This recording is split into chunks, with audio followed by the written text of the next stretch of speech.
Narito ang programang totoong-totoo, Tambayan sa DWIZ. Programang magliliwanag ng ilang mahahalagang mga issue. Tambayan sa DWIZ.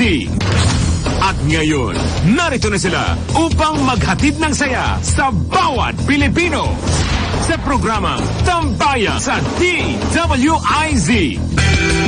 Magandang tanghali. Welcome to Tambayan. Kasama si Impila na Attorney Nick Nangit. Hello! Kani Osa, Mohamed Paglinawan. Hey everyone, you're tuned in to Awesome Radio. Ay, Tambayan pala. Tambayan pala, sorry. Los Angeles.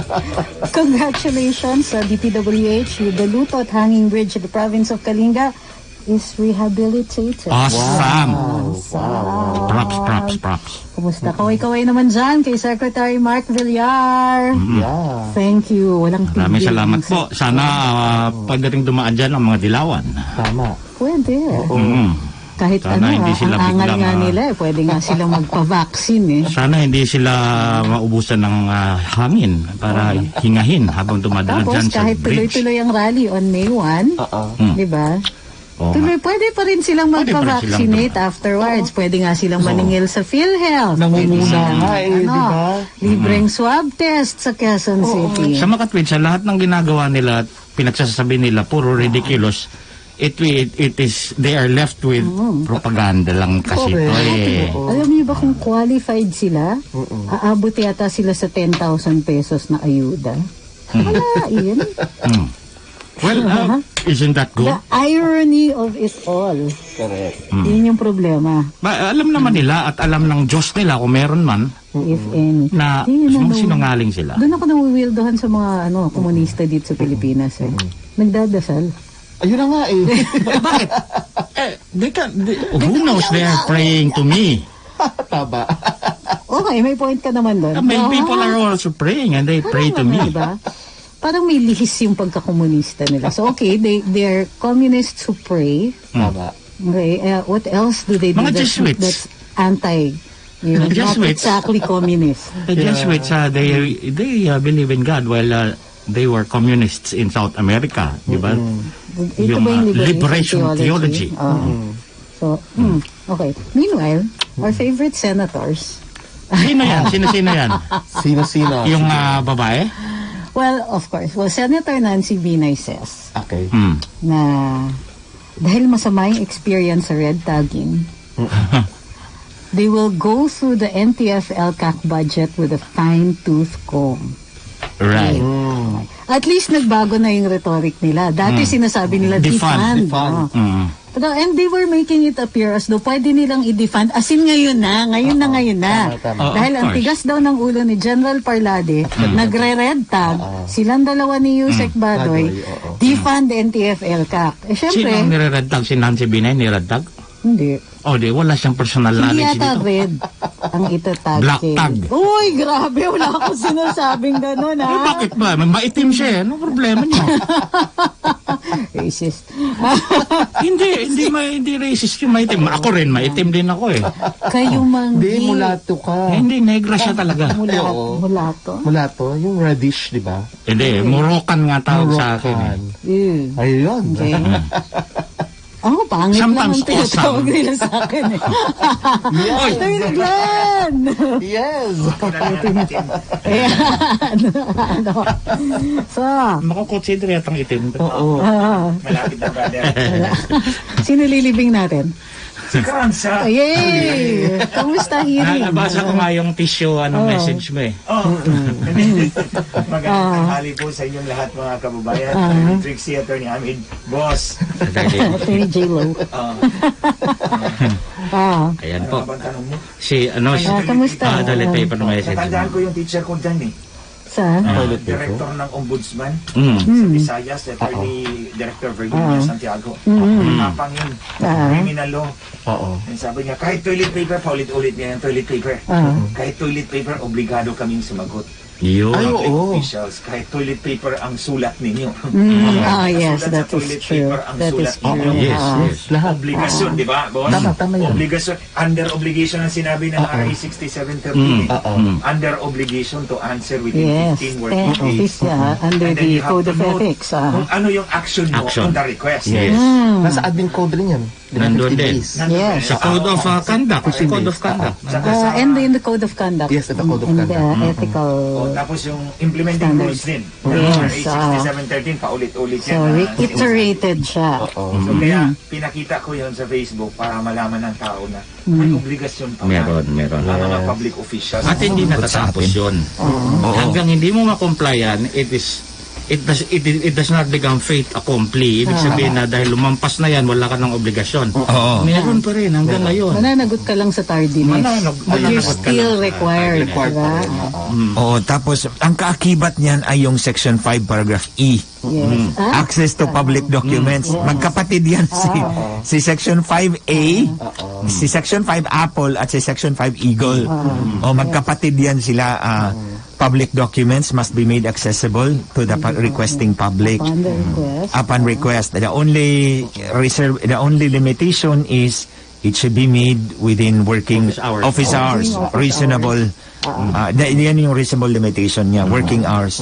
And you can also add a reasonable limitation to put it in writing. So, pwede rin provide yun. sila ng forms or ano. So actually, Pwede nga nakasuhan ko rin ngayon di ba nakasuhan ko si Chief Sinas last week.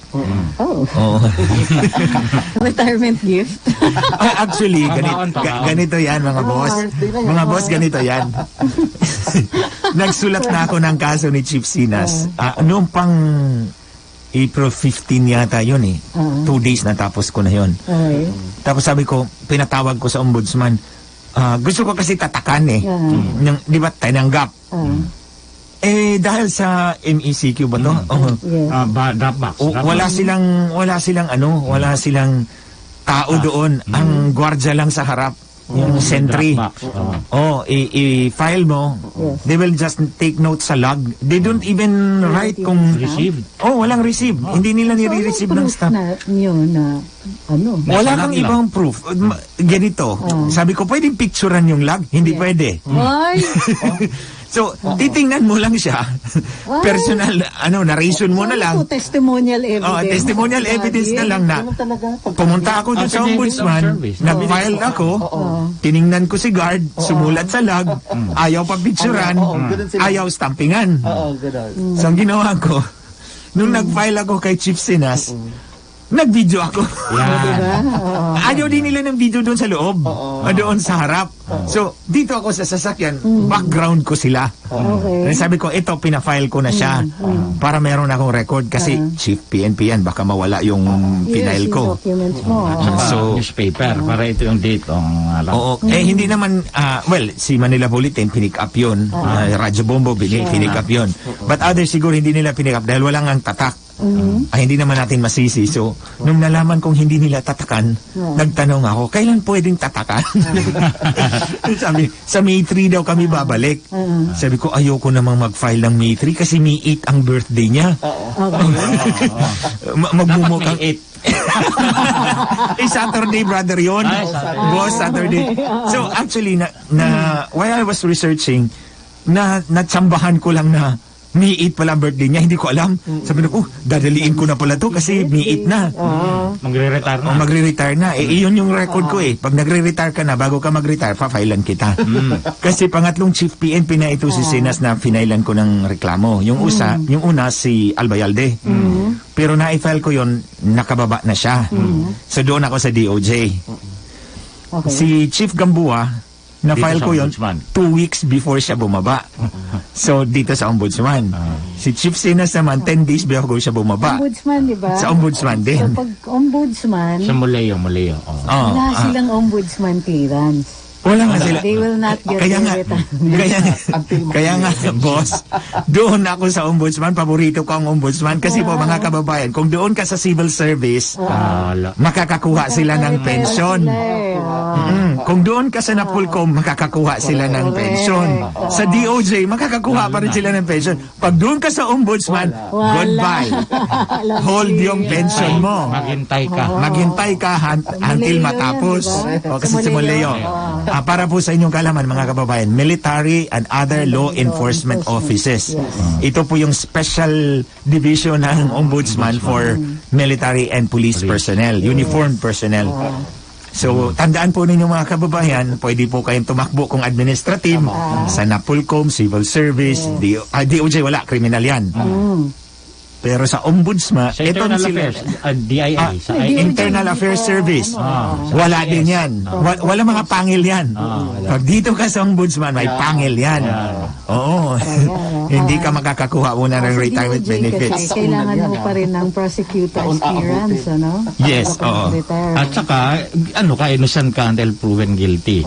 Walang suspension na pending in the case. Sa ombudsman, may specific provision. Meron. Mas mabigat kasi talaga sa ombudsman. Di ba kaya nga nagka-luneta hostage taking? Hindi siya ikini-clear ng ombudsman. Hindi niya nakuha yung pension niya. Ang masakit dun sa ombudsman, and this I blame the Aquino administration. If it's even remotely related, I will blame the Aquino administration. Hindi, nadulog sa kanya. Tinanong na siya mismo. Natulog sa kanya. And hindi lang yun. They had the opportunity to do something even during the hostage taking. Clearance na lang, dismissal of the case. No, kasi na-dismiss eh. Anong ginawa? After namatay na siya, para ma-deprive yung heirs niya, ni-reverse nila. Guilty siya. Ay, Diyos ko. That's how awful that. So, ang kasalanan ni Noynoy, pinasa niya doon sa pobreng sa pobreng pulis. Nagwala na because cleared na siya. Wala nang witnesses. Wala nang kahit ano. Nasa ombudsman, hindi dinidismiss ng ombudsman kasi daw may politiko na ayaw siyang ipa-clear. Ano natin yun? Sumakalangit nawa. Tapos, yun na, nag-hostage taking na at lahat. Nung wala pang media yan, they could have done something about it already. Itatawag lang yan. Bakit ganon? Even the ombudsman, yung may hawak ng kaso, couldn't explain bakit hindi nila dinidismiss. Kasi nga may 16+ years. Hindi yan pwede. Ang lalaki. Ang lalaki. Talagang Imagine 16 years siyang diniprive ng kanyang benefits. Diba? Can you imagine?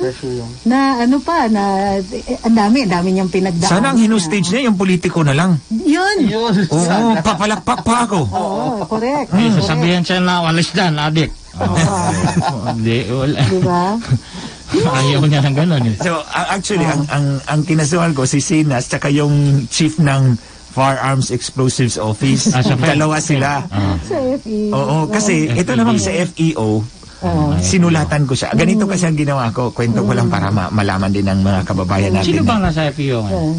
Si General, sino ba tong General na to ha? Nakalimutan ko eh. Ang nasa baba niya, si Captain Manuel Tan. Manuel Tan yata yun. Tapos, ang ginawa ko actually, sumulat ako sa Directorate for Logistics. Niligay ko doon, ito yung 24 na baril na mga police with the respective serial numbers. Kasi, sinubmit nila for ballistics and then gunpowder residue examination. So, sa report kasi, walang pangalan ng police, serial number lang. So, hindi mo may babangga. So, hindi ko may babangga sa tao. Oo. So, tandaan po ninyo, ang pumatay kay Richard ay 20 na police, pero armada po sila ng 24 na baril. So, may shotgun pa sila. Sa pagkakaalam ko, wala ng shotgun na inisyo ang PNP. Wala na. May shotgun eh. So, mga rifles and handguns. So, sumulat ako sa Directorate for Logistics. Sabi ko, pwede bang ibigay niyo yung pangalan ng mga police na naka-assign sa mga serial numbers ng mga baril na ito? In preparation for the prosecution of the accused. Sumagot naman si Brigadier General Cabillan. Ang sabi niya, of the 24 firearms, 7 are currently assigned to other police officers. 15 are in stock, 2 are not from the PNP. Yun ang sinabi niya kasi, okay, loose firearm. Kasi, 24, 24, ang 15 daw nandun sa stock nila. Okay. Ang 7 naka-reassign na. So 22. May dalawa na is not from the PNP stock. So sumulat ako sa FEO. Sabi ko, it appears na merong loose firearms na ginamit dito sa pagpatay kay Richard. And in pursuit of that investigation under PD 1829 Section 1 and Section 5 Paragraph A and E of Republic 6713, hinihingi ko ngayon yung mga pangalan ng mga pulis itong dalawang serial number. Abay, ang sagot sa akin, hindi ikaw ang lisensyado, so hindi ko ibibigay. Gusto niyang court order siguro sa PINA. Sa PINA. Gusto niya sa PINA o kaya ako daw. So sinagot ko siya. Sumulat ako sa predecessor mo. Sinagot naman ako, binigay ang firearm license record. Abay, ang sagot naman sa akin, kliyente mo yun si Richard Santillan yun kaya binigay sa'yo. Sabi ko, Hindi ito. mo na ba kliyente? So ngayon, sabi ko, ito ha. So, hindi ko muna siya kinasuhan para maging kampante siya. But remember, mga polis, hindi ako nakakalimot. So, kinasuhan ko siya ng violation, Article 226 of the Revised Penal Code, concealment of document. Concealment kasi he was in custody of the document. He is a public officer. No, it does damage to the interest of the state. Or ito, sige, Article 226, PD 1829, Section 1, Paragraph B, concealment of document. Violation of Section 5, Paragraph E, access to public documents. Ayan, nilibot ko. Tapos, grave misconduct, conduct prejudicial to the best interest of the service, neglect of duty. Ayos. Lahat na nandyan. Sana. Kung pwede, jaywalking. Sana wag muna kayo mag-retire. Jaywalking in Quezon City. Catcalling. Buong bansa na pala. Violation ng anti-smoking law. Alam nyo mga kababayan, kawawa kaya yung mga biktima na hindi alam ang batas. Hindi alam kung anong ebidensya ang kailangan niya. Kasi ganito, palaging sinasabi ng mga pulis, legitimate operation yan. Ang sagot ko, kung gumamit kayo ng dalawang loose firearms, paano maging legitimate yung operasyon ninyo? O bakit kayo may shotgun na wala naman kayong inisyu na shotgun for a long time? Matagal na yan. Mga pulis din ang nagturo sa akin Sabi niya, wala kaming shotgun, matagal na. Tinanggal na yan sa inventory namin. O siyempre, mga good cops were also fighting against the bad cops. Pero dinadaan na lang sa akin. So, naisip ko, kawawa talaga yung taong bayan kung hindi nila alam kung anong ebidensya ang hahanapin, kanino sila susulat, anong gagawin kung hindi ibibigay sa kanila. So, I'm sharing it to you para at least may ma-pick up po kayo na kahit pala po toilet paper, pwede po sasagutin tayo. Ang problema lang ng toilet paper, hindi mo siya mapasirox. Kasi dapat may kopya ka Kunan mo na lang ng picture. Pwede pa rin. Nagbalak nga ako isang roll yun ng toilet paper, isusulat ko kay Pitalyo. Just to be consistent. To be consistent. Tingnan natin kung ano yung sasagot niya sa ombudsman. Ay, nako. Next time, pwede dahon naman. Pwede din po mga kababayan na pwedeng dahon. Pani sa saging, pwede. Di ba sa negotiable instruments, sa US, the first recorded case of a negotiable instrument, one of the first recorded cases, they wrote it on a cow. So yung live cow? On a live cow. So, dinala yung baka sa bangko. Dinigay yung pera. Negotiable instrument. I learned something from you today. Kailangan na papel. At saka sa ano natin, sa law on succession natin, a will is anything that is written.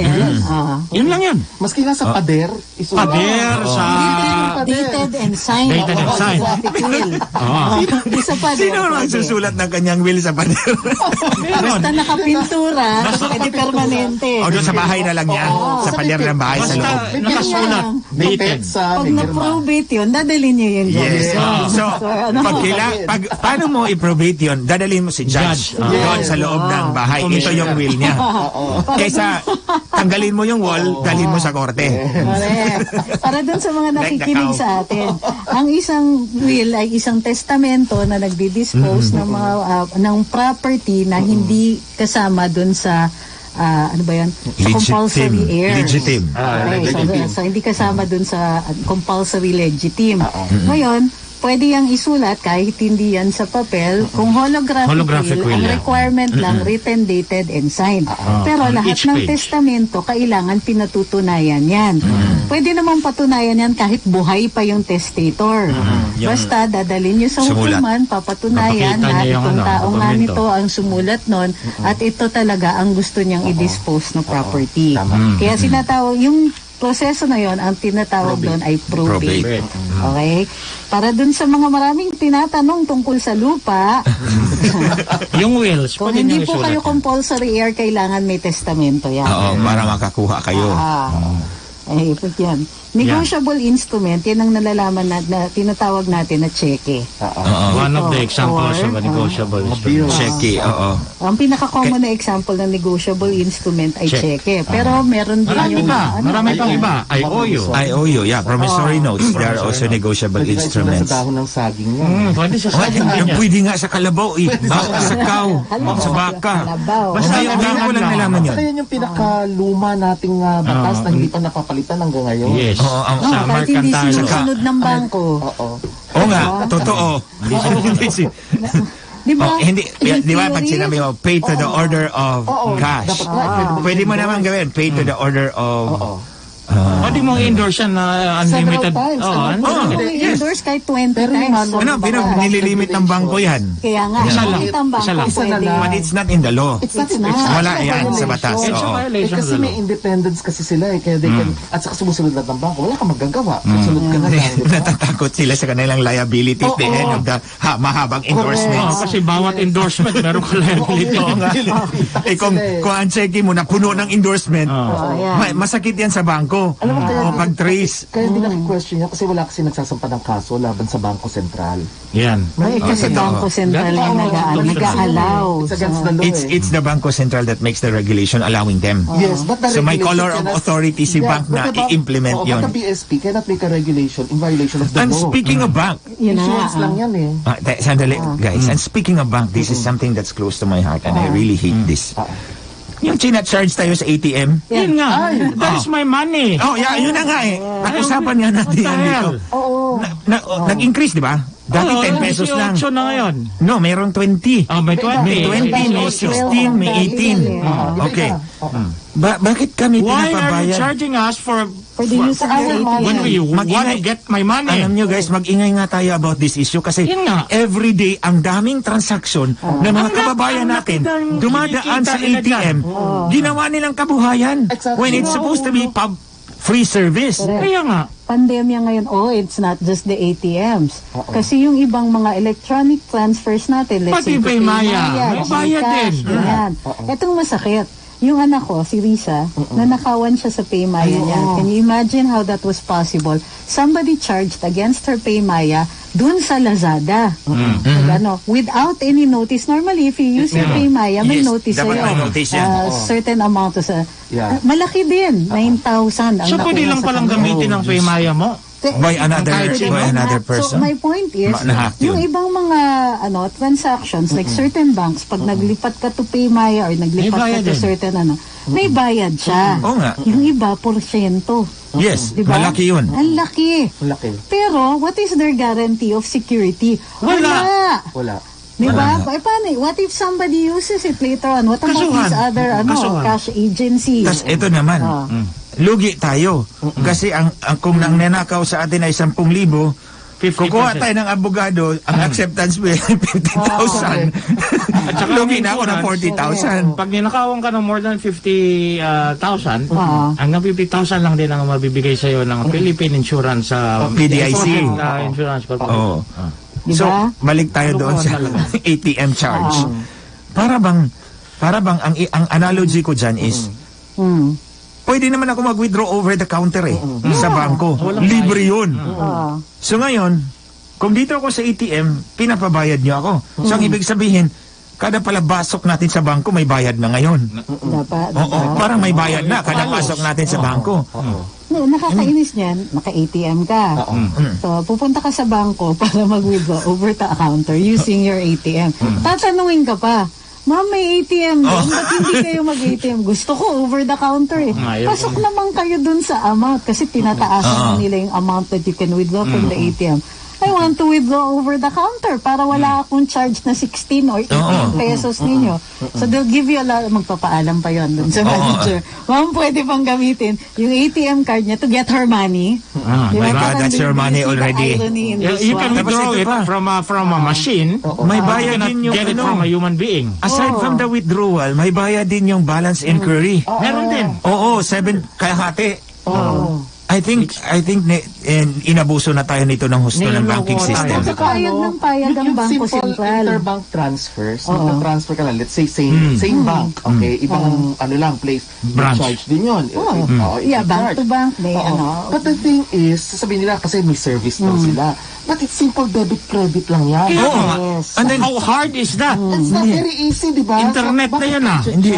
Walang added cost yan sa kanila because the system is automated, they are interconnected. Ang service lang nila siguro is yung papel. O sige. But don't tell me that the thermal paper is 20 pesos. Wala pang lumalabas. At saka nasa constitution yan that financial services should be given free to the people. Paano yan? Ito pa isa. Gusto ko nang isakay. Yung parking. May bayad din? May bayad na parking? Yung parking, di ba, sa mall? Sa mall. Ito din ang thinking ko dyan. Bakit ako pinapabayad sa parking sa mall? Na dapat libre yun. Bakit? Nung tinayo mo yung mall na yan, sinunod mo ang National Building Code. Nakasaad sa National Building Code na meron kang spaces for parking. Parking. So ngayon, for following the law, ako ang pinabayad mo. Ayan na. That's already, hindi yan fair to me. Bumili pa ako, kumita ka pa ng gusto, pagkatapos pinabayad mo po ako sa parking. That's too much. Yun na tapos already, di ba, proposed by the late si Cayetano. Yeah. Yung father nila, di ba? But what happened to it? Namatay siya. So it had to be refiled. Wala na, di ba? Nobody took it. We don't know kung walang But nangyari. ito nga yung mga legislators natin, dapat inisip nila yan. How much do they... Stupid ito si na daw. Megamol kasi. Oo nga pala. Si Megamol, sabihin na natin, 10,000 cars ang nagpa-park dyan sa isang araw. At 50 is A day, di ba? Million yan. 500,000. Tama ba? Hindi, 10,000 times 50 is 500,000. So that is 187 million a year. Parking fees? So in 10 years, they would have earned 1.8 billion pesos. For doing nothing. For doing nothing. Meron pa, may nangyayari pa. Lalabas ka, minsan di ka bibigyan ng Resibo. So that's evasion din. Yung papel mo, yung claim stub mo, ibibigay mo sa kanila. Tapos dapat pinupunit at ibinabalik yung part na. Yung part Hindi mo. binabalik, hinihintay ka na. Akin na yan. Ito mas Yung tuso. pag-away ka pa, bigyan ka lang eh. Cubao, okay? Tuwayan niyo yung mga araneta. Anyway, Cubao. Corina. Dati, may street parking ang Cubao. Libre yun. Okay. May parking outside of the stores. Libre yun. Store. Kasama dapat yun. Kasama yun dapat sa ano. You know what they did? Hinarang nila ng Cubao. Hello, Mar. Yung lahat ng parking that is outside on the streets para makompel yung mga tao Doon ka gamitin sa yung pay parking. Oo. Ito, meron din ako i-connect dyan. Ito, sa mall. Dati marami ang libreng toilets. Yeah. Ngayon, unti-unti nawawala ang mga libre, puro na mga pay lounges. Correct. Pay lounge na. Alam nyo, matagal na akong hindi nakapunta na mall. Mga 5 years na siguro. Iba na ngayon. Taktika nila yan eh. Taktika nila talaga. Na-notice ko talaga, bakit nawala na dito yung libre. Libre dapat. Free toilet. O, dati 10 lang yan. 20 na yan. Tapos naging 20 na. Oo. Di ba? Kasusunod Magbabayad ka, walang resibo yan, Magko-coin-operated aircon na. Imagine. Susunod sa'yo na aircon. Pero di ba siguro maging gano'n na rin. I remember sa Sweden at saka sa Norway at saka sa Di ba? Doon, yung Scandinavia. Sa Italy. May bayad lahat, mga banyo. Oo, Switzerland, ang grabe, ang mahal. Sa train. Pero sa Italy, Banyo ka, kasi may very tourist conscious sila, any establishment, you're allowed to use the bathroom. Kahit hindi ka restaurant yan, you can just go in to use the bathroom. Para yung mga turista, hindi naghahanap ng public Hindi restroom. mahirapan. Sa US At kasi, walang bayad. Sa US kasi ganyan, dahil maginaw dyan eh. Oo. So, bawat building dyan sa New York, Kailangan merong may public. bar. May bar dyan. Alak, liquor. At may banyo yan lagi. So that pag giniginaw na yung mga tao, they can always enter into any building and there is a bar there and there's a banyo there. Na heated yung lugar. Gas station bathrooms, anybody can use. Para of course, para still available Pwede. siya. Yun yung point. No, itong sa atin, sinisingil. Ito nga sa bangko. Ito sa mall. In the context of the mall. Kasi pumasok ka dyan, kasi may bibiling ka. Kumita na sila sa pera mo. Tapos pababayaran ka pa sa toilet, pababayaran ka pa sa parking. And then all these things were done in accordance with following the National Building Code. Hindi naman matatayo yung mall mo kung wala kang parking space, kung wala kang CR. So ngayon, pababayaran for ka. following the law, pinapabayad tayo. That's not fair. And then ito nga lang in-economate ko, kung 10,000 cars dyan sa Mega Mall at 50 pesos, that's half a million every day. So, Imagine a mall of Asia. yung pa, isa pa. So how many billions are siphoned off from our pockets na pupunta doon sa kanila? Because we just really don't care. We're doing diba? nothing. Somebody should take up the cudgels for the people. And those should be the people in the legislative body Kasi of they this can make the government. law. What the hell are they doing? Isa pang problem They're dyan, making friends you with the leave your mall car, owners. pagkatapos pagbalik mo, kunyari may scratch, no? Magko-complain ka, walang record sila, CCTV nila medyo defective daw. Medyo, di ba? It happened to my Binabayan mother. ka, wala man lang security for your car. Exactly. Nothing. And yet they're paying for the service. Kasi sabihin sa'yo na do not leave your belongings because they are not the responsibility of the mall. You ask us for money. We paid. At least, hindi ma-scratch yung sasakyan mo. Minimum yun. Si What? mother. Okay. Nung meron pang outside parking yung mall. Park siya dun sa After she left, kasi may mga doon, there should be a sign, di ba, pag may construction. May construction, no sign. So, allowed yung parking. Normally, they will block off the parking kung may hazard. Pagbalik na hulugan yung kotse. Ng hollow block. Galing, no? Ang galing. Okay. So, complain siya. Mall manager comes out and says, Ma'am, dyan kasi kayo nag-park eh. May construction, nakita niyo naman. Sabi ko, Anong ginawa ng abogado, wala ako nun eh. Kaya, no? So, sabi ko, the next time you have to call me. Okay. So, the next time na aksidente si mother, nabulyawan yung taxi driver. That's another story. The point here is that you pay, but you get nothing in return. You don't really get security. Yeah. Diba? All you get is a parking space. Diba? Kung manakawan ka sa kotse, malas mo. Pero if you lose the ticket, hassle, diba? Ang laki ng bayad. Ang laki ng bayad pag nawala yung ticket. 200 plus pesos on top of the number of hours na you are parked. Okay? Tapos, lisensya, rehistro, original na rehistro. Tapos, kung hindi pareho yung owner ng kotse at saka yung driver's license, execute ka pa ng affidavit, magpapanotaryo ka pa just to get your car. So much in the meantime, hassle. tumatakbo yung metro. Tarantado talaga. Kasi ang mga mababatas natin ang walang pakialam. Ayan. Sige, more on the failings of our they can just come legislature. in and out, tapos laduhan pa sila. Kasi honorable. Diba? Ayan. Sige, more on this later. Pagbabalikan sa bayan, ang oras natin, 12:34 ng umaga. Tambayan sa DWIZ.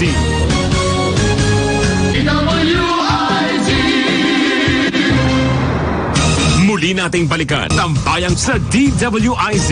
Nagbabalik ang tambayan, kasama pa rin sa impila na Attorney J. Lo. Hello. Nangit. Attorney Glenn Chong. Magandang tanghali po. Attorney Osam Ahmed Paglinawan. Totoo yan. Nakataginitin yung mga attorney. Ako po si Trixie Cruz Angeles. Attorney din po yan. try not to mention Beauty it. and brains. So, yung mga kakulangan, halimbawa, itong mga issues natin sa parking, mga issues natin sa ATM, including yung issues natin with regard to the Luneta hostage state. These can be addressed by legislation. Only. Yes. Only. But, Sila lang ang is may it power. being addressed by legislation? No. Since Ang tagal na nito. mag-election, Ang tagal na nito. Since mag-election, siguro, it's time for us to take a close look at what our legislators are doing or not doing and what they are capable of doing to us. Yes. Diba? Halimbawa, sa para makapagpatanggal ng isang legislator, whether it's in the House or in the Senate, kailangan may ethics complaint. Yes. At kailangan maipanalo mo yung ethics Hindi sila complaint. covered ng recall, recall election. Hindi. Senator. Hindi. Recall, and yung even if you file in the ombudsman an administrative case, and even if you win, hindi i-implement yan ng Senate o ng House. They have to file their own case. Ibabase lang nila dun sa decision. Meaning, And yung they can decide to forget all about that case. exactly. They can decide Anong not to do example anything. Until after the Meron na ba entire tayong cycle. example niyan? Meron na. Sino? Pinaglaban. Yung senator? Meron tayong meron siyang admin case. Guys, it's not a criminal case. So, hindi siya Iba yung convicted, criminal, iba hindi yung siya admin. makukulong. Okay? Pero, the admin case calls for his perpetual disqualification. That is an accessory penalty. Which means, dapat hindi na siya pwede mag-hold ng public office. So, complaint was sent from the ombudsman to the Senate. Ang ethics committee is headed by Senator Si Tito Sen. Gordon. No, Tito Sen. Tama. Red ribbon. Blue ribbon. Gutom na yata siya. Ribo na nasa isip niya. Okay. Okay, go. So, blue ribbon, ethics. Ethics. Ang ethics committee, pwede silang mag-hearing. And the jury here is all the senators. It's Yes. a committee of the whole. Unfortunately, They are too lazy to do that, or they are too biased yes. in favor of themselves. In recent Protecting one of memory, their own. The only time that any legislative body has taken out a sitting Halusos. member, Halusos ba? No, convicted siya by final judgment yan. sa criminal case. Criminal case yun sa kay Halusos. So it was not an action by the House. Hindi, si Congressman de Guzman, if I'm not mistaken. Kailan ito? Ito ba yung nag-smuggle ng baril? Ang baril. Yung baril sa NAIA. So, nung na-convict siya, panahon ang speaker nun was Monching Mitra. Si Ramon Mitra. Whom we all love. Makalangit nawa. Sinabihan na lang siya. Imbis na Umalis ka. pilitin yung ethics committee ng House. Natanggalin siya. Oo. There was a case na in the ethics committee kasi na-convict siya. Tapos, syempre, in the process, MR, pinatagal. Congressman pa rin siya by the time natapos. Naging final or at least na-convict na siya. Even if naka-appeal siya, convicted siya. So, using this, may nag-file na dun sa ethics case. Ang ginawa ni Speaker Mitra, kinausap na lang siya. Mag-resign ka na lang. So he resigned his seat position. in the Congress. But, kailan yun? Kailan ba speaker si Monching Mitra? Panahon pa ni Early Cory. 90s. Oo, early 90s yata yun or late 80s. Yeah. Yung mga panahon na yun, kay Di Guzman. Natandaan ko yun. Baril yun eh. Oo. So, That was the only time? That was the last that was time. the last time. And they didn't even use the ethics committee. No, Wala. Kinausap na lang. So in other words, I don't think that they are protecting each other. They are protecting themselves. Each is protecting himself. Yeah, kasi ang tingin ko rin Attorney Amin is, Kasi magkaso siya for example, against tayo, another. mga senador tayo. Oo. May nag-file sa'yo, titirahin kita, tatanggalin kita. I would not be safe anymore. You will not be protected. Pwede rin ako Sino, matanggal. Oo. Quid pro quo. Yes. Quid pro quo. Scratchbacks. I protect you, you also protect me. I will not So touch they you, protect don't each touch me. other. Ganyan They naman protect nangyari. each other to the detriment of the Backsliders. people. Yun na nga. To think sila kaya nilang gawin yan sa atin, di ba? Pag nagsalita tayo, Sa hearing. Diba? Pwede kang ipahiya. What they did to papahiyain Nick ka Fel talaga. doon. Di ba? Pakulong na lang siya. Yung Kaya para sa ganun akin, siya.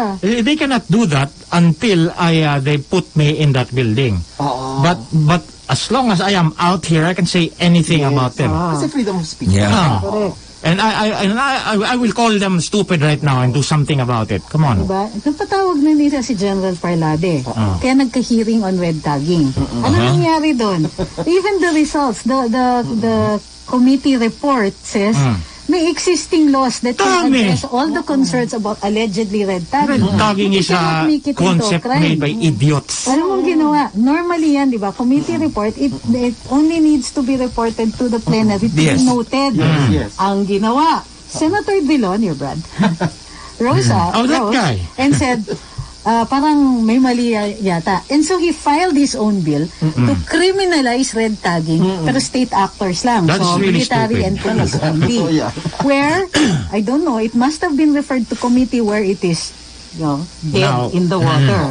Pero pinapa-certify niya urgent, di ba? Yeah, but only the president can do that. Yeah, who cares? The president, diba? I mean, the president, tauhan niya, tapos paparagtag niya.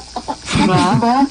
Hindi, yun nga. Yung sarili niyang tauhan. Yung red tagging mismo, the konsepto na yan, is really dumb. Dumb talaga. It's a concept of the opposition. Di ba? But if you're not Liberal. affected, why would you react, di ba? It's like, you want to sue them for libel, but it's not enough. It's But not you really can't. libel So you because just it's make a true. social rule. Yes. You make a social rule that would make you the oppressed, even if you are actually the oppressor.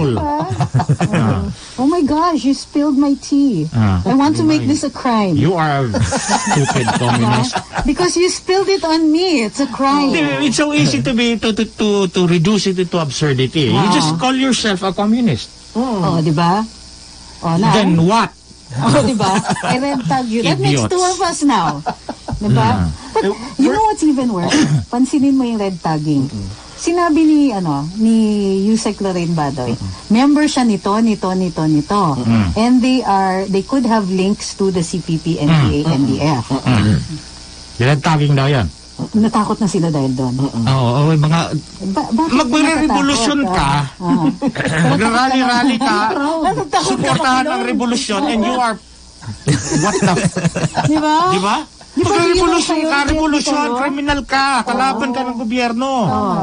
What the fuck? It should be an honor for you to be incarcerated in the name of In the name of your ideals. What's worse, sasabihin pa nung isa na Tuwag ang Oo, sasabihin pa niyan ganyan na tinanong ko ang taong bayan. Si Senator Gatchalian. Sino taong bayan ang tinanong mo? Tinanong mo ba ako? Moron. Everyone. Walang tiwala ang taong bayan kay General Parlade. Ganyan din na sinasabi niya ako siya, tanga pala yan. Huwag na natin pag-usapan yan. Ano pala siya? Siya daw magbabayad ng utang. Ano ba natapos niya? Fashion something ba? Or ano? Sino? Yung si Agot. Mas UP yata yung nag-aral eh. Sabi parang design daw. Sa interior. Or yung sa damit, fashion design. Fashion. Wala naman tayong fashion design sa UP. Meron about design eh. Dapat sa damit eh. So it's Meron ganun eh. Baka meron na. Mayroon na siguro. Alam mo yung mga walang kwentang Ay, di sa ano yan. Sa home economics siguro yan. Kasi Yung mga ganun naman talaga sa UP. Ganyan. Pero si Dean Paglinawan, ang Dean doon sa Sipaglaan, galing-galing. sa UP kasi, may habang kami. May serious courses. Meron. Ayan. Ito. BA ka ba, accounting? BA. Yan. Yun yung mga serious courses. Yung mga jokes, yung philosophy. Hindi namin pinapansin kasi masyado magagaling. Tapos Kasi kami, kami Victoria, nagka-classic ko, di ba nakaka-insecure eh, di ba? so kami, ako, liberal arts. Ikaw, liberal arts ka. Yung philosophy. Social sciences. Okay. So kami yung mga kami yung factory ng mga cum laude. Marami kami dyan. Ayun. Ako yung maraming oras, pwede ako mag-minor. Puro kami cum laude dyan. Ang dami-dami kong electives. Ang dami kong tambay hours. So sila yung mga seryoso. So, pero, dun sa amin, lalo-lalo na pagka nasa arts and sciences, yung mga philosophy, social sciences, ganyan. The business ad and all that. Yan, yung mga seryoso. Yung mga seryoso. Engineering, pang-nerd. sciences. Pang-nerd. And then, they're the mga makapasok na lang ng UP kahit ano na. Eduk yan. Oo. Eduk. NQ, non-quota, di ba? Tsaka yung women, isipin mo, importante pa man naman din yun. Di ba? CSWCD. Women Development. education of children. Studies.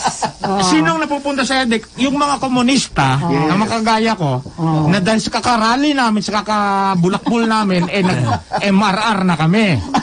Napupunta na kami sa EDOC at saka sa CSWCD. Yan yun. Totoo yan. Yung mga international, diba? Pagka na-MRR ka, international student ka. Kasi alam ko anong year level mo na. Kasi lahat na lang naging kaklase mo. From the seniors to the freshmen. Madaming nagaganyan. Yung isa naman. Nakagraduate na yung mga kaklase mo. Kaklase ko pa rin. Kaklase mo pa rin. Kasi kawayan natin si Choy Colmenares. Ay, kaklase ko yan. Ang daming classmates ni Choy. Ni Choy. Nauna yan pumasok sa college. Bakit hindi nanalo si senador yan? Ha? Bakit di na nanalo siya? Diba? Stupid lahat ng mga tao. Hindi kasi patagalan sa College of Law ang laban dito. But that stupidity is part of it. Kasi si Agot, hirit ng hirit, yung pagkaling lang siya doon sa isang course na walang kwenta. Ay, grabe ito. Totoo naman eh. Di kasi marami namang home economics sa major na matino. Tinanda naman ako kasi pagluluto doon. Magagaling yun, China. Pero yung sa kanya nga ginagawa niya, kaartihan nga. Yung thesis time sa College of Home Economics. Andun ako. Kasi meron sila, minsan yung thesis nila is they have to present you an entire menu. Or meron silang set up na restaurant na kasi there's a building there na mag-set up ka ng restaurant, you have an entire menu, tapos you get people to go and they pay only something like 50 pesos. Yes. Pero full courses yan, 9-course meal. So, all the way, nasa College of Law na ako, ma-attend pa ako. Kasi magagaling yung major na yon. Hindi nga magagaling. Magagaling yun sila. Hindi ito si Agot. Hindi siguro. Dapat senador na lang to siya. Ito naman sabi ko kilala kaya kinakastigo siya. si itong mga how do you call this, lower forms of life. Lowest life forms. Lower life forms. Nandun sila sa Paramecium. Plankton. Ito yung mga lower life forms na to. Kasi kung makadiscuss, and we go back to red tagging. Kasi sino bang nag-umpisa ng Dutertards? Diba? Kung makakampas sila tayo na tabagogo, tanga na, bobo, gago. Diba? Yun ang tawag nila sa akin. Ako, ano pa yung mga tinawag? Pangit. Kabayo. Ay, peke tayo. Peke daw tayong abogado. Yan, peke pa. May mga ganyan-ganyan pa. Peke daw kami. Akong anik-anik. Sige, tayo, tigas na ng mukha natin. Tapos pag sila ang tinawag na ganyan, red tagging. Cry babies. Tapos pag cry effect, tatakbo pa sa Senado. Ang senador naman, sakay din. 3% lang yan sila, senator. Hindi, kasi maiingay sila eh. Na mag-defy yung kanilang, 3% lang yan. mag-defy yung kanilang publicity, motives. Kung makahirit sila sa atin, hindi talaga libelous na. Meron ba silang naririnig sa atin? One of these days, I just might surprise somebody. These senators, when they say this propaganda BS dyan sa tungkol sa gobyerno, that is a blatant lie and we can't do anything about it. So what do? We call them stupid and idiots, kagaya ni Kiko Pangilinan on Facebook. At pagreklamo kayo, what? Let's not even talk about the intellectual capacity of Kiko Pangilinan. Kamatawa si Attorney Nick. Ay, marami akong alam dyan kay Francis. Dami akong alam dyan. Hindi ko lang binubulgar. Natatingan time. Natatingan lang. Puno na kami sa'yo, Kiko. Anong kapakuan meron yan? Sus na Dasal ka na, hindi ka na senador nun para ma-libel mo kami. Hindi even yung Kailan ba siya mag-end of term? Meron pa yata isang term Meron pa siya isang term? si Kiko. Tapos na. Tapos na. So, graduating siya ngayon. Tatakbo yan dyan sa siguro, sa Mr. Cuneta. Sa kanyang teritoryo. Sa Pasay? Tatakbo yan sa Pasay. Wala na, di ba? Mga kaliksto nga, sinipa na nga mga Cuneta eh. Ibang lords naman ang nandun. Grabe. No, the oppressors are the pinakaiyakin. Yun ang nakakainis dito. Tapos, if you look at the basic situation, konti lang kayo, hindi kayo nanalo. Kahit na magrevolusyon kayo, isang city lang doon sa Biliran, matatalo kayo. Ahmed, you really made me laugh. Di ba? Kalimang tao nga lang eh. Eh, si Glenn lang po, olats na lahat. Kasuhan niya lahat ang ombudsman yan. Oh. It's also being reflected kasi dito sa social media. Ito, kakaano lang ni Crisette sa atin. There's this guy named Mang Box na, guess who ang nagre-reklamo sa kanya? Si Patricia nun. Oh. Yeah. Okay. And she's asking people, because he has a different viewpoint, of course, hindi siya dilaw. She's asking people to she's sicking people on them, in Crisette's words. You know, kasi sinasabi, nire-red tag daw siya, binabastos daw siya and all that. So ngayon, hihingi siya sa saklolo sa kanyang millions of whatever followers do you call them or something like that. So ito na nga yung point. They run to the Senate, they run to social media, and then in the end, sino yung nati-take down sa atin? Tayo. Tayo tinitake down. Mass reporting. Which is why I'm going to sue Facebook one of these days. I'll join you. I will join you. Yeah. Oh, I'll join you. Alam ko. Class suit. Kasi wala tayong magagawa, di ba? If we post something, ang sasabihin lang ng Facebook, you hide, or you just delete the comment. Pero ikaw ang binabombard, ikaw yung binabanatan sa sarili mong page. Ito pang isa. Mag-post ka. Okay? And then, some people can share it with, that you cannot see. You cannot see kasi hindi ka naman pupunta sa mga pahina nila. Or not only that, because they have these privacy settings. Yes, isa pa yan. So, they can share my personal intellectual property, but I cannot know who they are. How am I supposed to know? Speaking of intellectual property, these things called takedowns. Yung intellectual property yan. Deactivating your page. And then you lose all your pictures. Yes. You lose memories and lahat ng ganyan-ganyan. That is property. So there is damage here. Yes, that's correct. I agree. Suing Facebook. On all of these social media platforms is napaka-vague ng kanilang policy nila standards. Ikaw, biktima ka na rin. Ako, ilang beses na ako na biktima dyan eh. Grabe lang tayo. Lahat tayo nandito. We are going to sue you, Facebook. That's why sabi ko, I'm going to join Ahmed eh. Yeah, here's the worst part. There are people that they take down. There are people that they suspend. And then there are people who did not do anything wrong but they disagree with. They must report nila. Nirestrict tayo. Ang nakakakita lang sa atin, mga followers natin, but it's no longer going into the news feeds of the general public. And if they share any of our posts after an hour or so, or sometimes, depending on a totally random number of hours, sasabihin ng Facebook, this page is no longer available. Which is post is no longer available. Ganito, Ahmed, Attorney Jero. Ganito. Di ba Facebook came in as a purveyor of social media. Pero ang primary motivation is money. Diba? It's a commercial enterprise. It's subject to regulation by the state. Of course. Should be. Dapat lang. Not only should that. be subject to regulation. At saka Begin may state tayo. interest na. Yeah, may state interest yan. For example, let's start with your community standards. Anong community standards are we talking about? Oo. Did you ask us? They refuse to make specifics. Tatanungin mo kung anong violation. Sila lang ang nakakaalam. Hindi pwede yun. There is no due process. Totoo. There's no due process. You can say, you can appeal it. But you know how to appeal? You just say, I'm appealing. Then they'll look at it again without any input from you. Without any evidence. You don't even know sino ang complainant mo. Checklist lang and wala kang choice. Dapat pag sinabi mong I'm appealing, you have to state your grounds.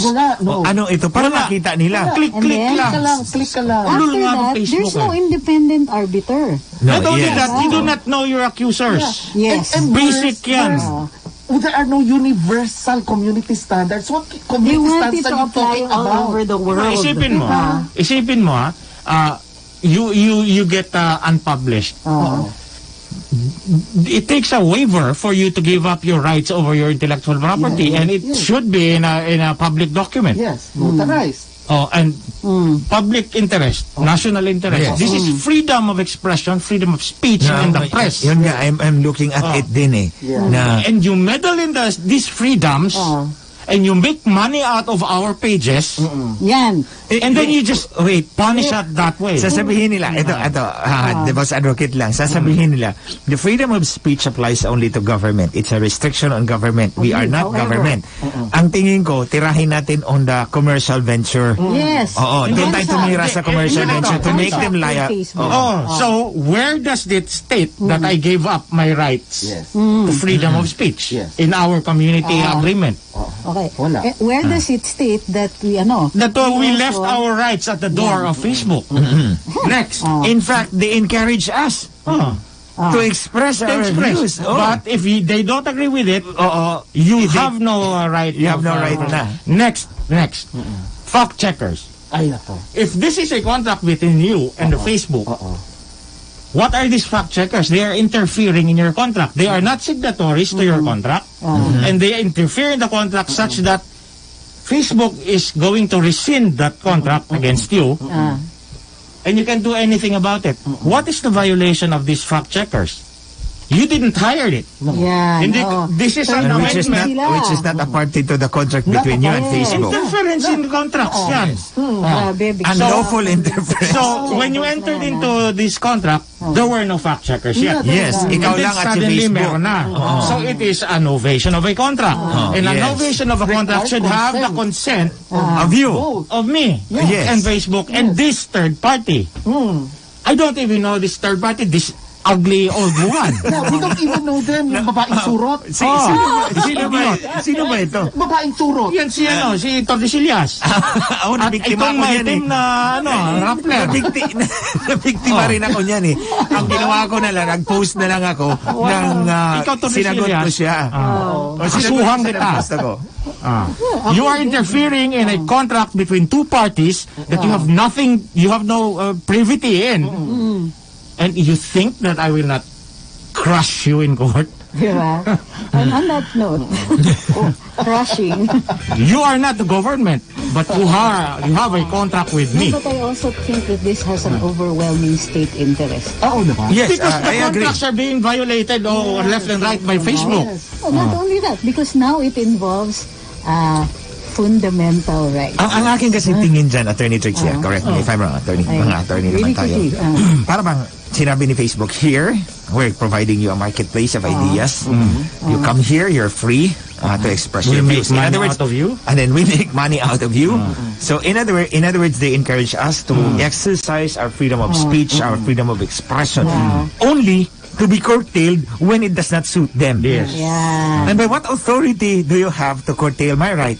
But And even where does the randomness come civil from? code violation of your constitutional right, Yes. they're liable for damages. Oh. Okay. Nagbabalik.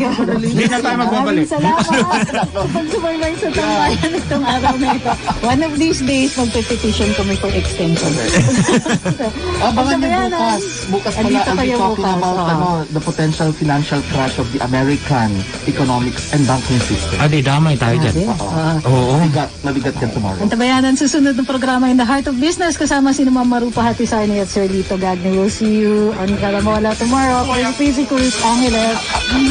Tambayan sa DWIZ.